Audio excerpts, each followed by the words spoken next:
Hello, everybody. Welcome to the Political Vigilante. My name is Graham Elwood. We have a very special guest. We have Lisa Savage, who is running for U.S. Senate for Maine and running as a Green. Lisa, thank you so much for taking your time today to talk with us. Thanks for inviting me, Graham. So, first of all, tell us, I believe, now does Maine have ranked choice voting? We do.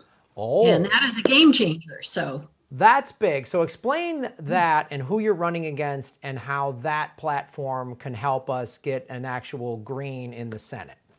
Sure thing. So I'm running against Susan Collins. The incumbent is the GOP senator that has distinguished herself by voting so badly since the Trump administration came into the White House. She used to be viewed as a pretty moderate Republican here in Maine, and many centrists would vote for her, but people are very angry at her here in Maine and across the nation, really, for supporting Brett Kavanaugh for the Supreme Court. And ranked choice voting works like this. I have to gather 2,000 signatures of registered Maine Greens to get on the ballot.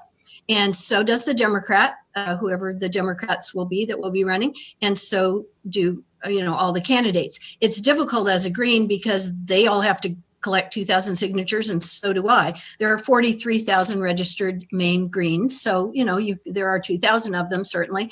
But the way it goes when you vote is like this: your ballot has the list of candidates, and then it has you rank them. So you could vote for me first, you could vote for Tiffany Bond Independent second, you could vote for the Democrat third, you could go on down the line.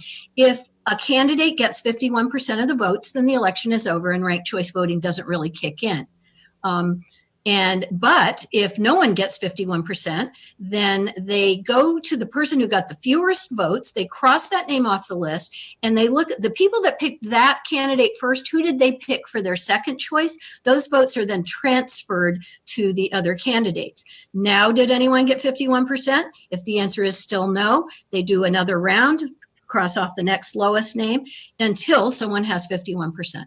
Then a winner is declared and the election's over. Well, that is fantastic. So, and of course, I'm assuming the Democratic Party is putting up a corporate Democrat that says they resist Trump except when they vote for all of his bills like everyone in Congress does? Well, it's funny that you would say that. The presumptive nominee, Sarah Gideon, is Speaker of the Maine House and a very corporate Democrat. There's a progressive candidate named Betsy Sweet, who's also a primary challenger that many people in Maine really, really liked. Will Betsy Sweet be nominated by the Democrats? I kind of doubt it, but we'll see how that falls out. Ranked choice voting has already been used successfully in Maine to unseat a Republican incumbent. Bruce Poliquin was the representative for the 2nd District, which I live in, and last year he was challenged by a complete newcomer, Jared Golden, a Democrat, and 2 independents. Neither one got 51% of the votes, and when ranked choice voting kicked in, Jared Golden, a complete newcomer, unseated the incumbent. So there's a precedent here too. Well, that's fantastic. Yeah, I've heard about these successes of ranked choice voting, specifically in Maine. I think it's fantastic. I think it's a fantastic system, and it really is the kind of thing that engages people. I would imagine. Well, let me ask you this. So since ranked choice voting has been implemented in Maine, has voter turnout increased? I'm not sure if it did or not. I don't want to answer the question if I don't really know. I can tell you that exit polls in other ranked choice voting situations or third-party challenger situations show that more progressives will turn out to vote in an election when there is a strong progressive candidate, which I believe I am. One of the interesting things about Maine is we tend to be very independent voters. The largest party affiliation in Maine is unenrolled, meaning no party affiliation. And people often vote for the person rather than, voting a party ticket. So I think my prospects are pretty good in that regard. So then are you running, is there a primary in the spring and then the general in November, or do you just do everything in November with ranked choice voting?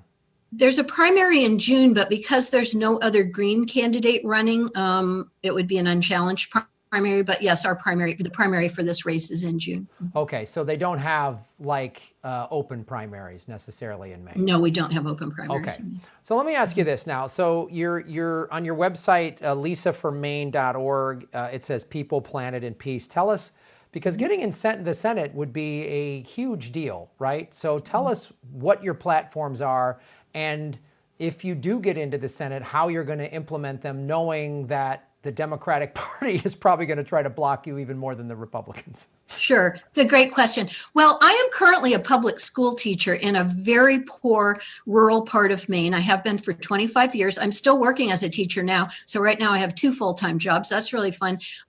If I get on the ballot, I'll retire at the end of the school year. The families of the children that I work with as a reading interventionist at a K-5 school are struggling to survive in this economy. Even if they have jobs, even if they have transportation to get to jobs, one little crisis will throw their families' ability to keep a roof over their head or keep food in the refrigerator into chaos. And the children at my school have very high adverse childhood experiences. It's a very, very tough economy here. And so that's a big part of my motivation to run for the Senate, because I feel that many of the policies that Congress puts forth are for the wealthy. They're written by the wealthy, they're passed by the wealthy, and they benefit the wealthy. And the people that live around me in Maine are just getting left behind. And it's really not okay. So one plank of my platform is actually a job creation plank, and that is to have a true Green New Deal, because also climate crisis is already hurting Maine. It's hurting the fisheries, it's hurting farms, and it really is an emergency, and we need to deal with it like it's an emergency. So a job creation program where we convert say the General Dynamics Bath Iron Works shipyard to building something useful that would reduce carbon output rather than bombs that, the Pentagon is one of the biggest polluters on the planet. The United States military is the #1 polluter on the planet that I've read. Totally that's who the American military is. And that's what I've been working. Before I became a candidate, I've been an anti-war organizer here in Maine for many years, and we have done civil resistance at Bath Iron Works calling for conversion of that plant.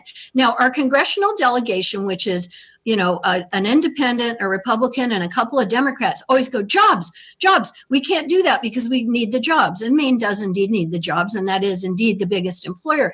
But I think that they are being disingenuous because they are aware of research out of UMass Amherst, where leading economists several times have studied how many jobs do you get when you invest $1 billion in different sectors of the economy. And building weapon systems is like the worst job creation program of all the ones studied.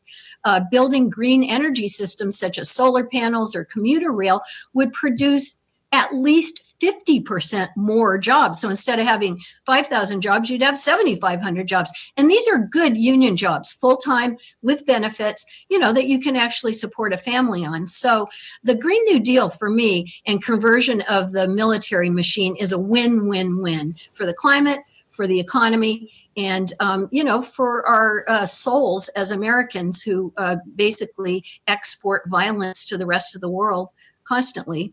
So we can have jobs. It's not a good jobs program. Second of all, Medicare for all is very important. Many, many Mainers do not have adequate health care, dental care. They often can't work because they don't have adequate health care and dental care. And that is something that needs fixing. If we are the richest country in the history of the world, we should be able to afford single-payer health care like the other developed nations have. Cutting the Pentagon budget to pay for it would be my first choice. Taxing the wealthy, many of whom pay no taxes, while I'm paying like 30% as a teacher tax rate, would be another way to fund it. And I think doctors tell us and medical researchers tell us that about 30% of every dollar spent on healthcare in the U.S. doesn't even buy any healthcare. It's just administrative costs, profits for the insurance companies. I don't think the words for profit and healthcare should even be in the same sentence together. There are areas of human activity that are not appropriate for profit, and that is one of them. Third is addressing the chronic underfunding of public education, including higher education, university level or community college level. That should really be free of cost if it's a public university. And we should not be saddling young people with a lifetime of debt that they can't get out from under because they can't really find jobs that help them pay these enormous debt that they signed on for when they were like teenagers still, and they can't declare bankruptcy to get out from under it. The laws were written by the banksters so that there's no way to avoid student debt. That is the third plank that I'm really running on. Well, that's fantastic, and I want to say this to our viewers. This is why I always say this: get involved on a local level, because many of you who watch my show are big Bernie Sanders supporters, and you've asked, well, if he becomes president, how's he going to pass this if we have a Republican-controlled Senate? Well, here's an opportunity to back somebody that's a real progressive, to push his Green New Deal, to push his Medicare for all, to push his student debt forgiveness and free college tuition. This is how we're going to do it, because as he's laid out, and Lisa, I'm assuming you are similarly in favor of the closing we give tax breaks to the billionaires, and they don't pay taxes, and we give oil subsidies, which is just ridiculous to me. So you end all that and all of the how are we going to pay for this, which I'm sure you hear that question all the time. So what do you say to the people that say, well, how are you going to pay for all this stuff? Well, you're going to tax the rich, you're going to cut the Pentagon budget, and stop fossil fuel subsidies. Those are three really good places to start. Most people have no idea how much of the federal budget is given to the Pentagon and its contractors. When you look at the federal budget as one big pie, a lot of it is Medicare and Social Security, but those are not funded through taxes, not income tax. Those are dedicated payroll tax programs. When you take those out and you just look at the money that Congress is allowed to spend each year, they call it the discretionary budget. The Pentagon at this point is getting, on paper, 57%, whether there's an R or a D after the name of the person in the White House, year after year after year. That's how big of a chunk of the pie they get. And that's not even an accurate reflection, because for instance, all nuclear weapons programs are hidden in the Energy Department budget. Oh, wow. And also the Veterans Administration is its own budget line. I don't want to imply that I don't think the Veterans Administration should be adequately funded. I do think veterans deserve to be taken care of. And I see them as working class people that, went for a job that they saw, one of the few jobs they saw. But when you really tally it all up, we're at something like 70%. Could you run your household budget spending 70% on security? That's ridiculous. And it's very few people are aware of that, but it's another thing. Before I got very involved with the conversion and addressing the Pentagon's harm to the climate, I co-coordinated a national campaign called the Bring Our War Dollars Home campaign during hard economic times, pointing out, there's a big pile of money going to General Dynamics so they can pay their CEO a $6 million bonus on top of her base pay for last year. Oh, yeah. And that's money that's not, buying school lunches or putting kids through college that, can't afford to put themselves through. So let me ask you this question. Let's say you win and you're in the Senate. And how are you going to deal with the two parties? And it'll probably be more, the Democrats see the Green Party as a threat, which just like they don't want to debate Greens, which is like if you are confident in your platform and your party, excuse me, I'm tipping over here, you should be able to debate anybody. So how are you going to deal with that if you're in the Senate and they're leaning on you or whatever they're doing? How are you going to deal with that? Well, Maine's other senator is an independent. Angus King is not a Democrat, although he usually caucuses with Democrats. And if you looked at his voting record, you might think he was a Democrat. Do I know how to serve in the Senate? No, not really. But I really watch the squad and what they're doing in the House. I think that Bernie Sanders has done a lot as a senator, from Vermont. As an independent. By state, as an independent. So I think the campaign has been a big learning curve for me. Serving in the Senate would be a big learning curve for me. I have many, many allies in Washington, D.C. that I've organized with over the years. And I'm a good learner. I like to learn. I'm a lifelong learner. It's one of those teacher things. So I'm pretty confident that I could make my mark in the Senate. Our campaign's been telling people in Maine who want to stay registered Dem so they can vote in the primary for Bernie, because our primary is Super Tuesday. It's in early March. Bernie doesn't really need your vote in Maine. Maine does not have a lot of electoral college votes. But if he gets the nomination and he gets in the White House, won't he need a Senate he can work with? You alluded to this earlier. So why not support Lisa's campaign? One of the cool things about ranked choice voting is you can support a lot of candidates. On New Year's Day, we're going out with one of the Democratic candidates, Bree Kidman, and an independent, Tiffany Bond, and we're going to start collecting signatures together on the first day that we can do that. Because in ranked choice voting, you don't want to alienate voters who might be picking another candidate that's somewhat similar to you as their first. You want their second choice vote. And so, it's people say, oh, it's new. We have to learn how to do this. Well, Australia's had it since 1947, right. And Ireland's had, they call it preferential voting, I think, since 1922. So I'm pretty confident that Mainers can learn how to use this system to their advantage. I mean, it's a great system, and what you're explaining is this. It's sort of bewildering, because it's like, wow, an actual representative democracy could emerge from this. Like this lesser of two evil stuff. I'm so done with it. And then like they're still trying to demonize Jill Stein, like blaming her because Hillary Clinton ran the worst campaign ever, and the Podesta emails showed them as a bunch of lying cheaters. So the fact that this just shows, and I think it's exciting to hear about this, that this is working in Maine, and that you're campaigning with an independent and a Democrat, because you all need, hey, I need your second place. Put me in second or third if you like that other person. That's fantastic. And that's how you build, that's what a democracy should be. It should be building coalitions and caucuses and hey, let's get together on this issue. We agreed this needs to be fixed. We can debate how it should be fixed. That's what a democracy should be. So this is really exciting. So how can people get involved with your campaign? Whether obviously they live in Maine, please get involved. But anyone watching this, how can they help?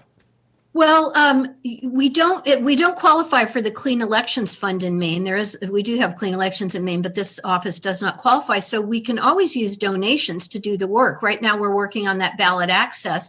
We have from January 1st to March 15th, which is like ice storm season in Maine, to drive around collecting these 2,000 signatures.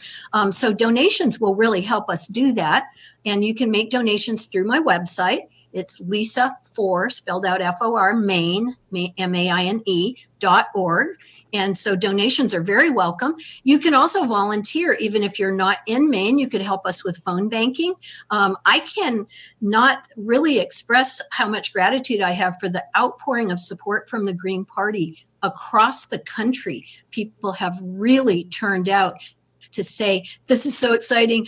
Maybe I will live to see a Green in the Senate, and I'll do anything I can to help. So, visit the website. And if you agree with our values and they resonate with you, we would love to have your support. Yeah, I think it's great. And to go back to what you were saying about how you don't have experience in the Senate, in some ways, I think that's a good thing, because you don't, I don't want another person that has experience taking big corporate donors and backdoor deals that screw over their own constituents. You've just been helping people as an educator and an activist at a grassroots level. And that's actually what we need in the Senate. So to everybody out there watching, this is what we need. We talk about this, as Lisa said, as I said, as others have said. If Bernie were to get the nomination and he's starting to poll and we're, about 5 weeks away from the Iowa caucuses, and if he gets in the White House, he will need progressives in the Senate. And getting a Green in Senate is huge. That's a victory for all of us. Like AOC was a victory for all of us. You don't have to live in New York to have her there. And like you alluded to it, what the squad is doing and how they've been outspoken and voted against the Democrats giving Trump a war budget and extending the Patriot Act and all this thing. We need real progressives, not fake resistors. So to everybody out there watching, this is a part of it. And you can, as Lisa just said, you can help in so many, this is how I say, there's so many ways to get involved. You can phone bank. If you live in Maine, get out there and hustle to get some signatures, a little bit of donation money. Wherever you live in the world, this is a victory for everybody. So it's critical to go to lisaformaine.org. And I will put the link in the show notes. So anyone can click on that and go to the website. And as I say to all of you out there, do your own research. So Lisa, before we say goodbye, any closing thoughts from you? Well, I love your faith in democracy. I too feel that way. The fact that the two corporate parties hate ranked choice voting tells me everything I need to know. And I am kind of a lucky person. My father's family were in public service. They held elected office, both my father and my granddad here in Maine. And I think I really have a shot at it. So thanks for having me on the show, Graham. And thanks to all your listeners out there who will come on and help us do this. As a Green Party candidate, I am sworn not to solicit or accept donations from corporate CEOs, corporate lobbyists, and so forth. So no donation is too small to help us do this. Every little thing We're in helps. it to win it. Yeah, in it to win it. And that's the thing too. If you're watching the show and you live in Maine, or you know someone that lives in Maine, even if Lisa's not your first choice, make her your second. That's the beautiful thing of ranked choice voting. You can vote for a Green anywhere, and that's the beautiful thing. And Maine is setting the standard for the rest of the country to see how successful it is. And again, Lisa, you bring up a great point, and it bears repeating. Since both parties don't like ranked choice voting, that's when you know it's good. When they're against it, then you know you're onto something good. So true.